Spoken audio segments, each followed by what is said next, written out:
ಹರಿ ಓಂ ಗುರುಬ್ರಹ್ಮ ಗುರುರ್ವಿಷ್ಣು ಗುರುದೇವೋ ಮಹೇಶ್ವರ ಗುರು ಸಾಕ್ಷಾತ್ ಪರಬ್ರಹ್ಮ ತಸ್ಮೈ ಶ್ರೀ ಗುರುವೇ ನಮಃ. ಶಾರದಾ ಗುರುಭ್ಯೋ ನಮಃ. ಇವತ್ತು ಎರಡನೇ ಪಾಠ. ಇದು ಎರಡನೇ ಪಾಠ ಆಗಿದ್ದರಿಂದ ನಾವು ನಿನ್ನೆ ಹೇಳಿದ್ದೆ ನಕ್ಷತ್ರಗಳ ಬಗ್ಗೆ ಹೇಳ್ತೀನಿ ಅಂತ. ನಕ್ಷತ್ರಗಳು ಮತ್ತು ಗ್ರಹಗಳ ಬಗ್ಗೆ ಹೇಳೋದು. ಗ್ರಹಗಳ ಬಗ್ಗೆ ನಿಮಗೆಲ್ಲ ಗೊತ್ತಿರೋ ಅಂಥದ್ದೇ. 9 ಗ್ರಹಗಳು ಅಂತ ಹೇಳ್ತಾ ಇದ್ದೀವಲ್ಲ.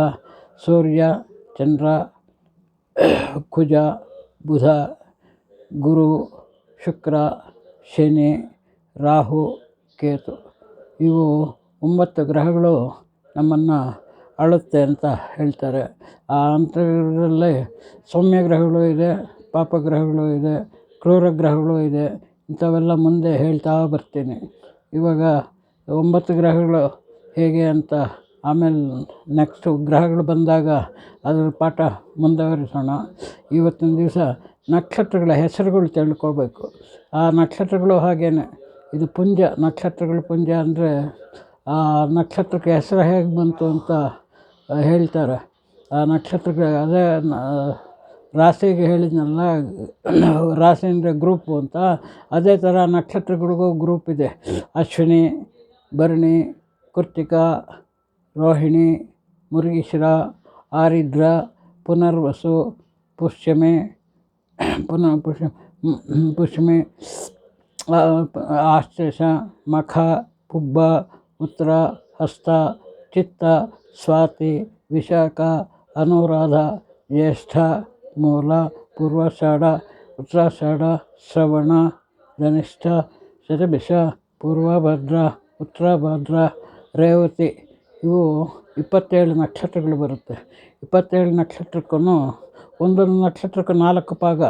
4 ಪಾದ ಅಂದರೆ ಒಂದು ನಕ್ಷತ್ರಕ್ಕೆ 4 ಪಾದ ಅಂದರೆ 27 ನಕ್ಷತ್ರಕ್ಕೆ 108 ಪಾದ ಆಯಿತು. 108 ಪಾದನ 12 ರಾಶಿಗಳಲ್ಲಿ ಡಿವೈಡ್ ಮಾಡಿದಾಗ 9 ಪಾದಗಳಿಗೆ ಒಂದೊಂದು ರಾಶಿ ಉತ್ಪತ್ತಿ ಆಗುತ್ತೆ. ಆ 9 ಪಾದಗಳನ್ನು ನೆಕ್ಸ್ಟ್ ಇದರಲ್ಲಿ ಹೇಳ್ತೀನಿ.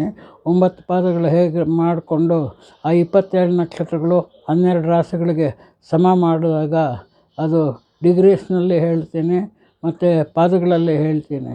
ಆ ರೀತಿ ಕಲ್ತ್ಕೊಂಡಾಗ ನಮಗೆ ಪ್ರಾಥಮಿಕವಾಗಿ ಅದರ ಬಗ್ಗೆ ಇದಾಗುತ್ತೆ.